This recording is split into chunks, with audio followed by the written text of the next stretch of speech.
One of the cool things about getting off the grid and traveling to a lot of places where people don't typically go is you have these really unique experiences. And there was one such experience we had in Kazakhstan, well, a lot of them really, but there was one in particular that both Jacqueline and I got to experience.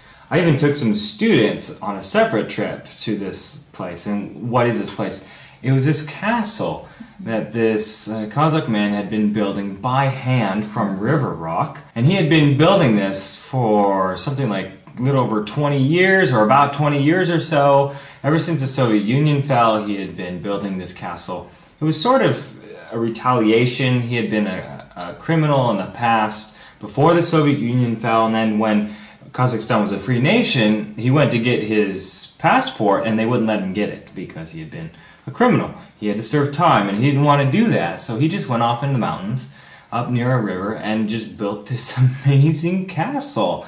And again, we're off the grid, so if this was somewhere in the center of Europe, this is a 20-euro fee, there's guards everywhere, it's protected and all repaved and stuff, and there's like chain link fence everywhere, keep everybody safe. And that wasn't the case for this experience. It was totally open.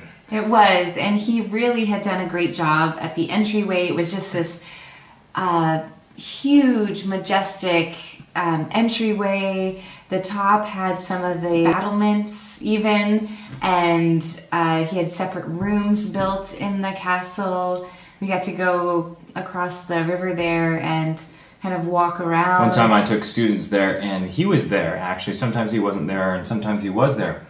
And he invited all of our students, there's about 100 students, up to the top of his castle, and then he pulled out all of his old documents from Kazakhstan and showed it to the students and kind of talked through an interpreter about his experiences through the years building this, and the support he's had from some of the local people that live in the hills and give him things like cement and food to keep him going. But this is truly an amazing man, a hero of sorts, and yet not really, a villain at the same time. So a really unique person, and we were very privileged and honored to have met him. Check this out.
own project. You saw it, right? Like a